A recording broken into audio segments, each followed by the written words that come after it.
Guys ഞാനൊരു സത്യം പറയട്ടെ. എന്താ ഞാൻ സത്യം പറഞ്ഞ ആട് 3 പോലും ഞാൻ കണ്ടില്ല ഇതുവരെ. ഞാൻ ആട് 3 കണ്ടില്ല. ഞാന് എന്താ ദുരന്തർ 2 കണ്ടില്ല, ഒന്നും കണ്ടില്ല. പക്ഷെ നിങ്ങൾക്ക് എല്ലാവർക്കും എനിക്ക് അറിയാമെന്ന് എനിക്ക് അറിഞ്ഞൂടാ. നിങ്ങൾക്ക് നമ്മുടെ അലനില്ലേ, അലൻ ശരിക്കും നമ്മുടെ ഒരു OG വ്യൂവറാ.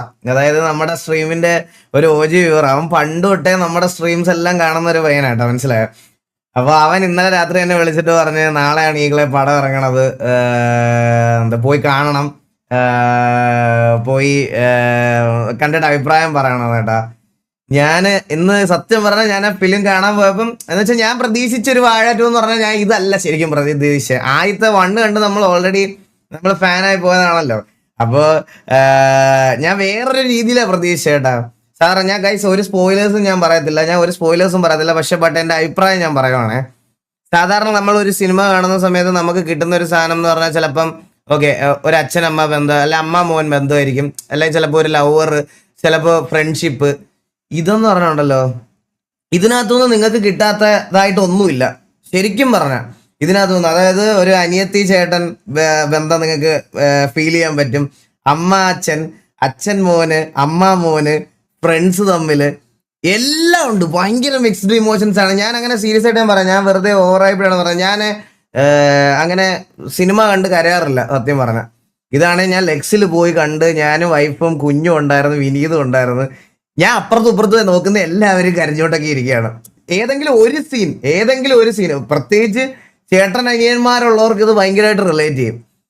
ആൻഡ് എന്താ പറയാ, ഞാൻ അങ്ങനെ നിങ്ങൾക്ക് അറിയാലോ, ഫിലിം പ്രൊമോഷനും അങ്ങനത്തെ പ്രൊമോഷൻ സാധനങ്ങളൊന്നും ഞാൻ വന്നിട്ട് ചുമ്മാ തള്ളി പറയില്ല. പോഡ്കാസ്റ്റ് നമ്മൾ ചെയ്തിട്ടുണ്ട്. ഞാൻ പറയില്ല, അത്രയും ഹൈപ്പുള്ള പടങ്ങൾ പോലും ഞാൻ വേണമെങ്കിൽ റിവ്യൂവിന് വേണം അങ്ങനെ പറയാനാണെങ്കിൽ ആടൊക്കെ കണ്ടിട്ട് വന്ന് പറയാം. ഞാൻ സ്പോയിലേഴ്സ് ഒന്നും പറയാമല്ല. But still guys go enjoy in theatres. നിങ്ങൾക്ക് ഇഷ്ടപ്പെടും, നിങ്ങൾ റിഗ്രറ്റ് ചെയ്തിട്ടില്ല. Bro thank you so much eagle gaming membership gift. അപ്പൊ എല്ലാവർക്കും സ്പോയിൽ ആക്കില്ലേ ബ്രോ? ഞാൻ എന്ത് സ്പോയിലർ പറഞ്ഞു ഇതിനകത്ത് എന്തെങ്കിലും സ്പോയിലർ പറഞ്ഞോ? ഒരു സ്പോയിലറും പറഞ്ഞില്ല. എനിക്കറിയാം, ഞാനൊരു ഫിലിം കാണുന്ന ആളാ. നിങ്ങളുടെ ഒരു എക്സ്പീരിയൻസ് ഞാൻ സ്പോയിലപ്പ് ചെയ്യാൻ വേണ്ടിയിട്ട് ഞാൻ ഇവിടെ നിന്ന് മുമ്പിത്തരം പറയൂല, അതാണ് മനസ്സിലാക്ക്. അപ്പൊ ഞാൻ സ്പോയിലേഴ്സ് പറയൂല. അപ്പൊ എല്ലാവർക്കും വെൽക്കം സ്ട്രീം. എല്ലാവർക്കും 10 അവിടെ ബ്രോ. ഞാൻ എന്റെ ഒരു ഇത് പറയാം, ഞാൻ 10ൽ 10 കൊടുക്കും. എനിക്ക് ഭയങ്കര ഇഷ്ടപ്പെട്ടു പടം, സീരിയസ് ആയിട്ട്. ദേവുടെ ഇഷ്ടപ്പെട്ടില്ലേ? ദേവുടെ പടം ഇഷ്ടപ്പെട്ടില്ലേ? ദേവുടെ ഇഷ്ടപ്പെട്ടു കേട്ടാ, ദേവുടെ ഇഷ്ടപ്പെട്ടു. ചോദിച്ചു നോക്ക്, ദേവുടെ പടം എങ്ങനെ ഉണ്ടായിരുന്നു? ദേവുടെ അടിപൊളിയല്ലായിരുന്നോ?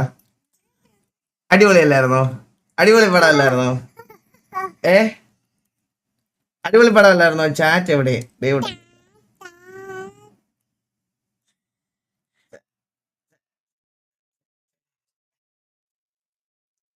ദേവുടെ പറ, അടിപൊളി പടം അല്ലായിരുന്നോ? എല്ലായിടത്തും പറ അടിപൊളി പടമായിരുന്നോ?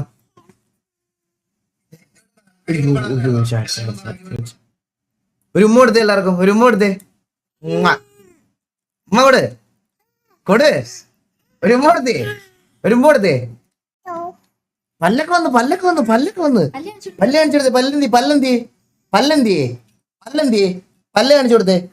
ഓ അത് കയ്യിൽ നിന്ന് തട്ടിപ്പറിച്ചതിന്റെ ആണ് കേട്ടാ. ഈ പല്ലൊക്കെ വന്ന് പല്ല് വന്നേ, ഞങ്ങൾക്ക് പല്ല് വന്നേ. മേളില് 4 പല്ലും താഴെ 2 പല്ല് വന്നു കേട്ടോ. 6 പല്ല് വന്നു ചെറുക്കന്, 6 പല്ല്. മറ്റേ ബീന്റെ ഒക്കെ ചെകിള പൊളിച്ചു നോക്കൂലേ, അതുപോലെയാണ് ചെറുക്കന്റെ വാ വിളിച്ചു നോക്കണേ. കണ്ണെന്തി അത് കണ്ണാണ്, അത് മൂക്കല്ലേ? കണ്ണെന്തിയാടാ? ഉമ്മയാണോ തരുന്നേ? ഓ അയ്യോ, ഞങ്ങൾക്ക് ഉറക്കം വരുവാ. ഇവിടുത്തെ തിയേറ്ററിൽ അടിനാശം, വെള്ളപ്പൊക്കം. അവളുടെ ഒരു ടിക്കറ്റ് അങ്ങ് വെറുതെ കളഞ്ഞേട്ടാ. അവളെ കൊണ്ട് വെളിയിൽ പോയി അടിനാശം വെള്ളപ്പൊക്കം ഉണ്ടാക്കി പുറകിലിരിക്കുന്ന തള്ളക്കി വിളിക്കാൻ തുടങ്ങിയപ്പോ ഞാൻ നൈസായിട്ട് പറഞ്ഞ് എടുത്തോണ്ട് ഓടിക്കോളാൻ പറഞ്ഞു. അവൾ അപ്പോഴേ എടുത്തോണ്ട് ഓടി. പോകോ പണ്ടേ നിങ്ങൾക്ക് ഓർമ്മയുണ്ടോ? നമ്മളൊക്കെ നിങ്ങൾക്കത് ഇപ്പോഴും കല്യാണം കഴിഞ്ഞവർക്ക് മനസ്സിലാവുമായിരിക്കും. ഞങ്ങളൊക്കെ നേരത്തെ നമ്മുടെ ചെറിയ പ്രായത്തിലൊക്കെ ഈ തിയേറ്ററിലൊക്കെ പോകുമ്പോൾ പറയുമായിരുന്നു, ഓ ഈ പിള്ളേരുടെ ഓരോ കാറില് ഇത് കൊണ്ടൊക്കെ എന്തിനാ തിയേറ്ററിൽ വരുന്നത്, വീട്ടിലിരുന്നൂടെ എന്നൊക്കെ പറയുമായിരുന്നു കേട്ടോ. ഇപ്പൊ എനിക്ക് മനസ്സിലായി എന്തുകൊണ്ടായിരിക്കും. അപ്പുറത്തേക്കുന്ന ആൾക്കാരുടെ